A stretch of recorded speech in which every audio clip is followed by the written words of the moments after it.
Untuk kali ini gue baru aja kedatangan satu paket lagi yang menurut gue cukup spesial. Apa itu? Mari kita lihat. Cek di intro.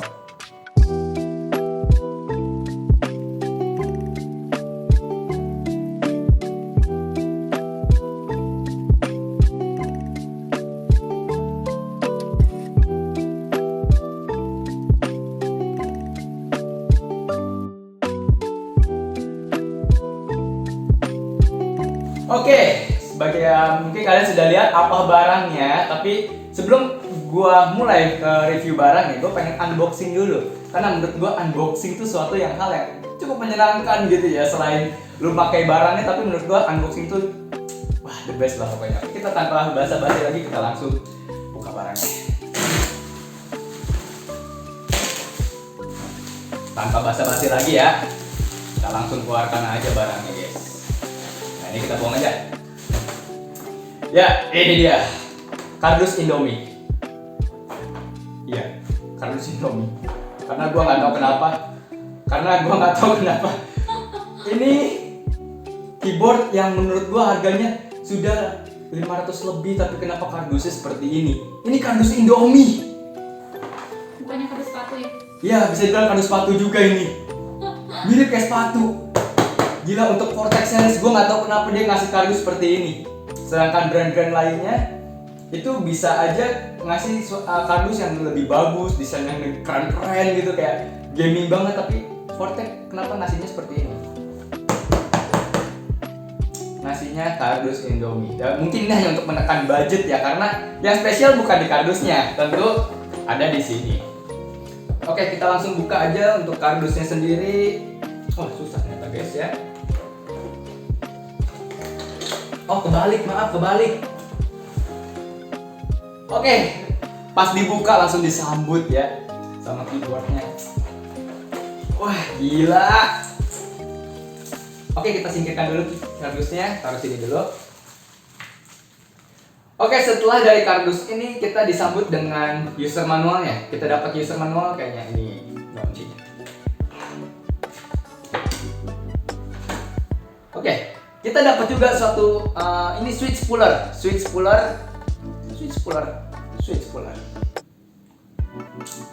Oke, kita lanjut ke selanjutnya. Kita dapat apa lagi? Oke, ini kabelnya. Kabelnya cukup spesial menurut gua, karena kabelnya ini sudah gold plated dan braided juga. Menurut gua oke lah. Ini untuk keyboard yang menurut gua ini murah meriah, tapi kualitas kabelnya tuh nggak murah kan gitu kan banyak gitu ya di merek-merek lain yang ngasihnya kabel-kabel biasa yang menurut gue ini murahan, tapi kalau ini enggak, ini bagus banget kabelnya. Oke lah. Oke, lanjut kita dapat wow, keycap puller ini bukan yang murahan yang bikin keycap lu bakal rusak sih. Menurut gue ini keycap yang emang bagus banget, dan ini gue justru pengen beli lagi tadinya. Ternyata dari Vortex series ini sudah ngasih yang seperti ini ya. Ini menurut gue suatu kelebihan sih. Oke, jadi gue nggak usah perlu beli lagi untuk keycap pullernya. Jadi kalau gue mau modif gampang. Selanjutnya kita ada apa lagi? Ya, kita singkirkan aja. Oke, kita langsung mulai ke tokoh utamanya. Itu ada di sini. Here we go. Wah, ini lumayan oke menurut gua. Keyboardnya bagus, feel-nya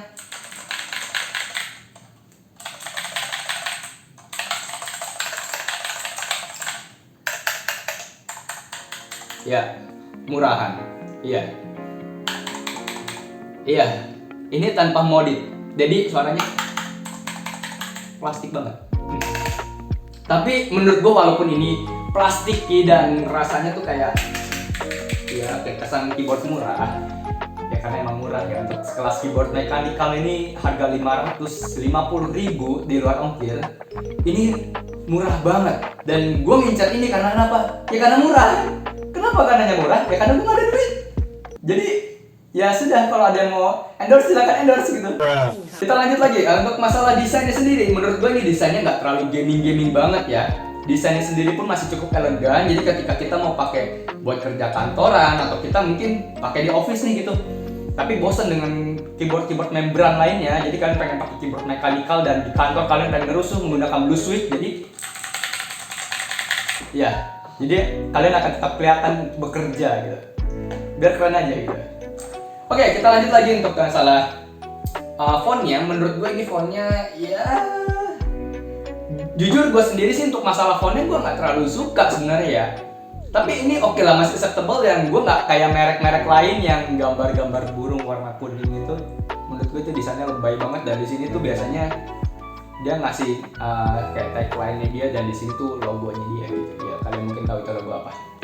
Jadi menurut gue ini masih oke lah ya untuk harga segini. Ini berat juga sih menurut gue, ini keyboard untuk harga 550.000, gue tekankan ini 550.000. Ini keyboard bukan keyboard mahal, tapi feel-nya itu kayak oke. Ini aja gua coba bending pun keras ini. Menurut gue ini nggak murahan. Oke, sebagai pembuktian kita timbang aja kali ya, berapa berat dari keyboard ini yang sesungguhnya. Oke, di sini gue sudah ada sebuah timbangan. Sebenarnya ini timbangan buat gue bikin kopi ya. Jadi mungkin kalian akan lihat dari second kamera gue yang satu ini. Kalian di sini hanya melihat muka gue yang biasa aja gitu. Jadi ya, lanjut. Oke, untuk beratnya sendiri kita di sini mendapatkan sekitar 900 gram, hampir 1 kilo. Iya, nggak berat-berat banget sebenarnya, tapi ini oke lah ya. Tapi kayaknya gue pengen bikin lebih berat lagi. Pengen tahu gue gimana cara bikin lebih berat? Oke, tunggu di video selanjutnya. Oke, sekarang kita lanjut untuk bahas masalah desain-desainnya dulu. Untuk desain tulisannya sendiri itu dia tidak terlalu banyak yang kayak gaming gitu ya. Dia sedikit lebih kalem tapi masih sedikit kerasa gaming, dan kabelnya juga dia sudah detachable dengan USB Type-C. Untuk urusan RGB-nya sendiri dia bisa diatur melalui softwarenya yang sudah disediakan oleh Vortex series. Dan di sini juga kalian sudah disediakan untuk fitur makro yang gue juga belum pernah coba fitur itu ya. Jadi gue untuk setting-setting LED sendiri gue menggunakan yang di software. Tentu kalian juga bisa menggunakan yang ada di keyboard dengan menggunakan function plus key yang sudah disediakan oleh Vortex series. Untuk Vortex series sendiri sudah menyediakan dengan hop swappable switch, jadi kalian bisa mengganti switch sesuai selera kalian. Tapi dari pabriknya sendiri dia sudah menyediakan 3 switch dengan switch blue, red, dan brown, semuanya dari pabrikan Autemu. Untuk keyboard gue ini gue menggunakan dengan switch blue yang pasti feel-nya itu lebih clicky dan tactile, yang tentu berisik kalau dipakai malam-malam. Untuk keycapnya sendiri menurut gue ini masih kurang bagus sih ya, karena dari bahannya sendiri dia hanya menggunakan plastik ABS, dan menurut gue ada beberapa bagian yang agak kasar dan gak rapi gitu build quality-nya. Tapi dia sudah menggunakan double shot injection, jadi menurut gue dia akan lebih awet sih. Lanjut ke bagian belakangnya. Untuk VX7 Pro ini dia sudah disediakan untuk high adjustment-nya, walaupun hanya 1 tingkat, belum 2 tingkat. Tapi plusnya dia sudah ada karet.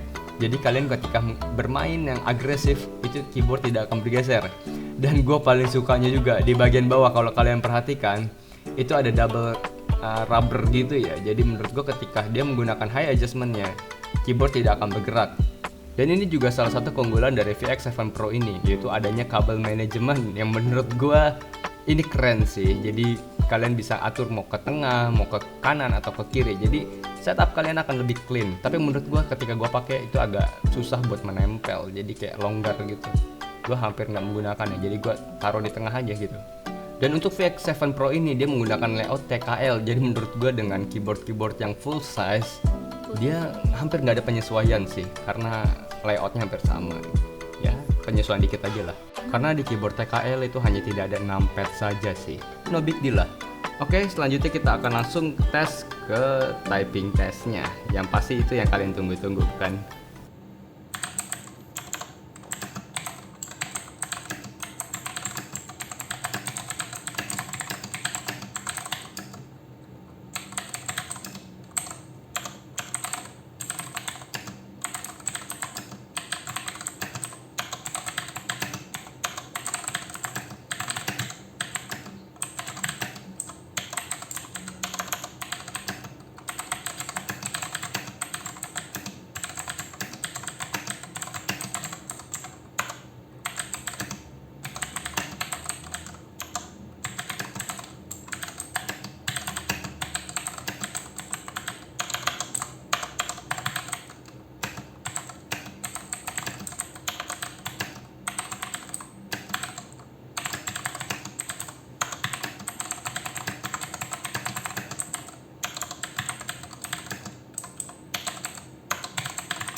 Oke, jadi kesimpulannya untuk keyboard Vortex VX7 Pro ini, menurut gue ini adalah satu keyboard yang masih worth it buat kalian beli di tahun 2022 ini. Jadi kalau mungkin di bagian kalian banyak nyari keyboard yang di luar sana yang merek-merek lain, yang seperti Armageddon atau Logitech dan segala macam, menurut gue ini salah satu yang perlu dipertimbangkan juga menurut gue ya. Karena dari segi desain sendiri pun si Vortex series ini sangat elegan. Jujur, gue suka dengan bahannya walaupun materialnya menurut gue ya nggak bagus-bagus amat gitu. Contohnya kayak tadi di spasi itu ada seperti kayak mungkin tekstur yang nggak rapi menurut gue ya. Tapi itu masalah keycap itu hal yang minor menurut gue. Jadi keycap masih bisa lo ganti dan gue juga kedepannya akan mengcustom keyboard ini. Customnya seperti apa? Tunggu aja terus di Najos Gaming, oke? Oh ya, untuk for your information, sebelumnya gue Jeruk Nipis dari channel Jeruk Nipis yang dulu, dan gue memutuskan untuk kembali lagi di channel gue yang lama yaitu Najos Gaming. Itu karena kenapa ya, menurut gue channel Jeruk Nipis itu agak sulit untuk dicari sama orang ya. Rata-rata kalau lu nge-search Jeruk Nipis yang keluar beneran Jeruk Nipis gitu. Jadi menurut gue Najos Gaming ya itu jati diri gue menurut gue, karena itu channel pertama kali yang gue buat bersama adik gue. Oke, lanjut lagi ke masalah keyboard Vortex series ini. Menurut gua Vortex series ini apa ya, cocok lah buat kalian yang untuk pemula yang dalam dunia keyboard mekanikal ya. Jujur gua nih yang pertama kali gua memegang keyboard mekanikal. Jadi gua pertama kali juga waktu itu punya PC case gaming ya, dan sekarang juga gua punya keyboard gaming pertama. Iya, ini adalah salah satu idaman gua cita-cita gua untuk punya semua setup gaming ya.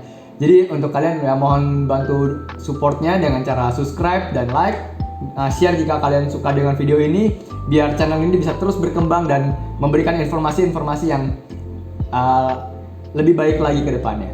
Jadi menurut gua Vortex series ini kelemahannya cuma satu ya. Tadi ada build quality yang kurang baik di bagian spasinya dan ya keycapsnya.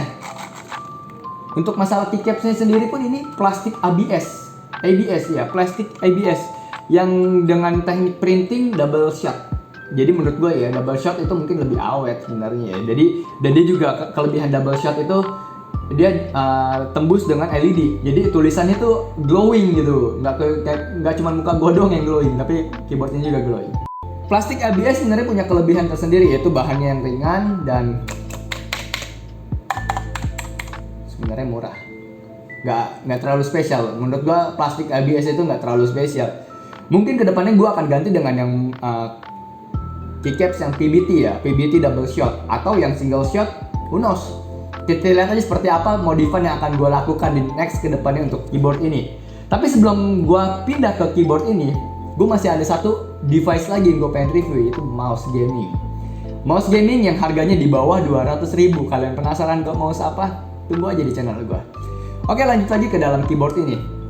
Menurut gua keyboard ini masih layak untuk kalian beli di tahun 2022, dan walaupun plastik ABS ini masih feel-nya masih enak dan ini ada tekstur yang kasar-kasar gitu. Jadi nggak mirip kayak plastik sebenarnya, lebih kayak PBT, cuman dia emang kerasa plastiki, cuman ya nggak plastiki banget dan feel kayak kasar-kasarnya itu masih ada dan masih enak gitu menurut gua.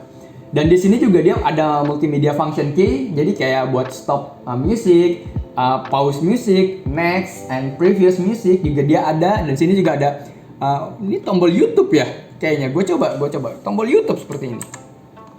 Dia buat open ke YouTube. Oh bukan, media player ternyata. Gue kira dia masuk ke YouTube. Kalau masuk ke YouTube gue suka banget karena gue pencinta YouTube sebenarnya. Oke, next di F2 ini dia ada function key untuk volume up, volume down, sorry. Jadi untuk mengecilkan suara, dan di F3-nya ada volume up untuk membesarkan suara, dan di F4 dia ada mute, itu untuk memute suara. Memute, apa bahasa Indonesia yang memute? Gue jadi ngeblank gitu. Oke, lanjut di F5-nya sendiri dia ada di stop player ya, itu untuk nge-stop musik atau video yang ada di YouTube. Dan selanjutnya di F6 itu ada previews, jadi mungkin kalau kalian nyetel musik, kalian pengen denger yang lagu sebelumnya, itu bisa di preview sini. Lanjut di F7 dia ada pause and play, jadi kalau kalian pengen pause and play bisa dipakai kombinasi dengan Fn, F7. Oh ya, gue lupa sebutin tadi di highlight sebelum gue lanjut lagi. Untuk menggunakan function key-nya sendiri, kalian harus menggunakan tombol Fn. Ya, bisa dibilang function key plus ya sesuai dengan apa yang kalian ingin butuhkan. Dia ada dari F1 sampai F12. Cukup banyak. Dan media yang di sebelah kanan yang seperti print screen juga dia ada seperti function key lagi, cuman gue belum tahu apa, sampai ke scroll lock-nya juga ada, pause-nya ada, insert home, page up, del, end, and page down. Dan itu menurut gue lengkap, sampai ke arrow-nya pun dia masih ada function key. Menurut gue ini cukup lengkap, gila. Gue speechless dengan keyboard yang harganya cuma 550.000. Kapan lagi kalian bisa dapat keyboard gaming murah tapi speknya udah seperti keyboard gaming yang harganya 1 juta ke atas. Emang Vortex series ini nggak sehat emang. Dia ngasih keyboard yang bagus dengan harga yang murah. Ya walaupun kardus yang dikorbankan, tapi menurut gue kardus tidak begitu penting karena ini poin utamanya tuh ini. Keyboard ini, wow, gue suka. Dan dia juga ada kayak Windows Lock gitu, yang menurut gue tuh nggak terlalu berguna banget karena lu Windows Lock bisa menggunakan kombinasi Windows plus R. Oke, tunggu sebentar di sini. Gue ada kesalahan di yang function plus Windows ini. Itu ternyata bukan untuk Windows Lock, tetapi itu untuk ya mematikan tombol Windows bisa dibilang. Jadi ketika kita bermain game, kita bisa tanpa sengaja menekan tombol Windows dan itu akan cukup mengganggu ya. Dan sini untuk mendisable tombol itu ternyata. Oke, lanjut. Ya kan? So, menurut gue ini nggak terlalu berguna, tapi oke lah, dia memberikan itu ya. Ya mungkin sayangnya untuk pengguna MacBook, dia belum ada keycaps untuk MacBook gitu. Jadi buat pengguna macOS ya sangat disayangkan aja. Jadi kalian hanya harus menghafal sendiri atau kalian mengganti keycap sendiri. Untuk masalah software sendiri yang tadi sudah gue jelaskan, softwarenya juga cukup lengkap, dia sudah bisa makro juga. Jadi kalian bisa setting-setting, dan gue jujur untuk masalah dunia permakroan gue nggak gitu paham. Mungkin kalian bisa search di YouTube yang lain ya, reviewer yang mungkin lebih paham daripada gue. Tapi jujur gue di sini cuma sebagai orang awam yang melihat keyboard ini bagaimana reaksinya. Wow, sebagai gue orang yang awam yang pertama kali punya keyboard gaming, menurut gue ini keyboard yang sangat layak buat dibeli untuk pertama kali. Karena kenapa? Kalian bisa mengcustom LED-nya sendiri. Kalian LED juga kayak yang mungkin gaming-gaming yang lain yang murah yang 300.000 mungkin itu ada. Tapi gue nggak sukanya kenapa? Karena dia nggak bisa di-custom LED-nya. Oke, selanjutnya juga dia selain bisa LED-nya di-custom, dia juga bisa mengikuti arah lagu gitu. Jadi kalau kita lagi setel musik segala macam, LED-nya bisa mengikuti gerakan lagu itu sendiri. Menurut gue itu sesuatu yang unik. Mungkin hal yang penting nggak penting, tapi itu keren banget menurut gue. Oke, untuk feel-nya ini ya, feel ketiknya menurut gue ya oke lah. Gue karena nggak terbiasa dengan keyboard yang mechanical seperti ini, gue lagi tuh pakai membran yang menurut gue cukup murah, keyboard Vortex. Jadi ya feel-nya pun layoutnya sedikit berbeda. Sebenarnya itu keyboard Vortex menurut gue keyboard paling aneh menurut gue, walaupun ya harganya murah, nggak nyampe 50.000 sebenarnya. Dan ini pertama kali gue beli keyboard mechanical karena keyboard gue yang itu sudah rusak, dan emang gue cita-cita gue pengen beli yang ini sebenarnya. Keyboard mechanical menurut gue tuh asik aja untuk di custom. Next kedepannya gue akan pengen beli keyboard mecha, cuman kapannya gue belum tahu. Jadi kalian terus bantu support gue untuk bisa memodif keyboard yang mungkin kalian juga pengen ini gitu. Kalian kalau kalian punya requestan seperti tolong review barang-barang seputar PC lebih tepatnya ya, seputar PC gaming, dan kalian bilang tolong review mouse ini dong, keyboard ini dong, atau kalian minta review yang lain, sebisa mungkin gue akan coba buatkan videonya. So, yang paling penting kalian juga bisa bantu dengan cara support di subscribe, like video ini, dan share juga kalau perlu. Dan kalian juga boleh main-main ke Saweria gue. Oke, kita lanjut lagi kalau masalah Vortex. Yang Vortex ini menurut gue, ya feel-nya karena gue pakai yang blue switch, jadi ya agak berisik sebenarnya. Tadi yang seperti typing test yang tadi sudah gue berikan. Seperti ini videonya.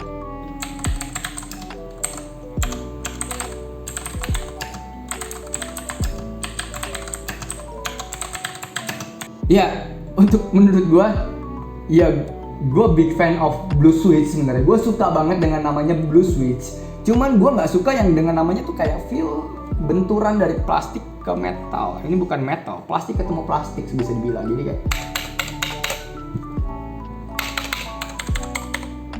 ya itu gue nggak suka. Mungkin gue akan memodif sedikit ya, mungkin gue nggak akan nge-loop blue switch ya, karena kalau gue loop blue switchnya ya feel clicky dan tactile-nya itu hilang. Dan gue nggak mau itu, gue pengen tetap mempertahankan feel tactile dan clicky-nya dari si blue switch ini. Dan gue pengen tapi feel kayak benturan plastik itu gue pengen redam. Jadi kemungkinan ya gue akan mod tipis-tipis aja lah. Dan menurut gue switch yang dipakai juga ini bukan switch yang bisa dibilang kayak murahan banget ya. Ya mungkin emang salah satu switch termurah ya, dia pakai Outemu Blue yang bisa dibilang itu cloningan dari Cherry MX ya. Cherry MX ya switch yang paling oke menurut gue. Tapi blue switch ini yang dari Outemu juga dia nggak kalah bagus menurut gue. Ya walaupun gue lagi tuh pernah nyobain mechanical punya temen gue yang Cherry MX. Ya udah lama sebenarnya, gue masih agak inget sedikit rasanya menurut gue sedikit mirip, cuman entah yang dia sudah di mod atau belum, karena gue lagi tuh nggak ngerti soal dunia keyboardan, jadi gue belum nanya. Tapi feel-nya tuh berbeda banget. Dan dia juga lagi tuh menggunakan, kalau nggak salah dia pakai yang brown switch waktu itu. Ya sebenarnya hampir mirip feel-nya. Dan menurut gue ini masih worth it, kalian nggak akan nyesel deh bener. Gue berani tekan kalau kalian nanya soal mechanical keyboard yang 500 ribuan atau yang di bawah 500 ribu. Ya di bawah 500 ribu gue belum tahu apa, tapi kalau misalnya sekitar 500 ribu di bawah 1 juta gue akan saranin Vortex series ini. Karena Vortex, iya, no comment. Vortex menurut gue the best. Untuk masalah budget mechanical keyboard, dia yang paling the best menurut gue. Jadi kesimpulannya, ya ini keyboard sangat bagus. Gue nggak bisa menyimpulkan apa-apa lagi karena wow, that's it. Cuman gue cuma bisa bilang wow doang karena ini bener-bener gue pengen langsung main kayaknya asik. Oh ya, gue lupa satu lagi, dia sudah ada karet di belakang. Di belakang sini juga dia sudah dilengkapin seperti karet-karet gini. Ini dia juga jadi ada adjustment juga, dan ini di sini juga ada rubber, di bawah sini juga ada double rubber. Karena kenapa? Ketika kita menggunakan ini high adjustmentnya, biasanya high adjustment ini keyboard akan jadi naik, dan biasanya yang ini nih jadi meja di sini. Dan ini nggak kena yang ini. Kalau keyboard yang lain mungkin kayak gini nih nggak akan diperhatikan. Jadi akan membuat keyboard tetap bisa licin gitu. Jadi keyboardnya sendiri pun akan lebih licin aja gitu. Tapi kalau ini enggak, dia nggak akan licin. Dan gue coba pasang di keyboard di ini gua, dan dia tidak bergeser, sama sekali tidak bergeser.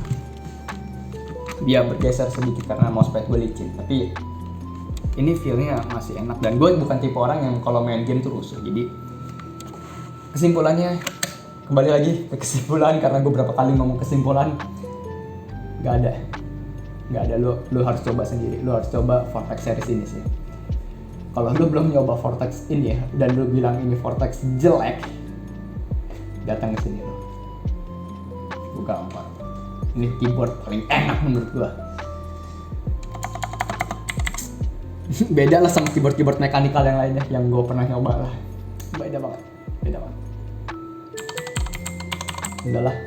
Jadi cukup sampai sini karena gue pengen langsung pakai keyboard ini untuk ngetik apapun itulah. Karena gue udah gak sabar pengen ASMR. Ya itu. Karena gue suka banget suara clicky dan tactile dari keyboard, dari blue switch ini lebih tepatnya. Jadi untuk kalian yang pengen tahu update apa lagi di channel dari setup gue, so kalian tetap stay di channel gue di Najos Gaming. Oke, see ya. Gue Jeruk Nipis, see you on the next video. Goodbye.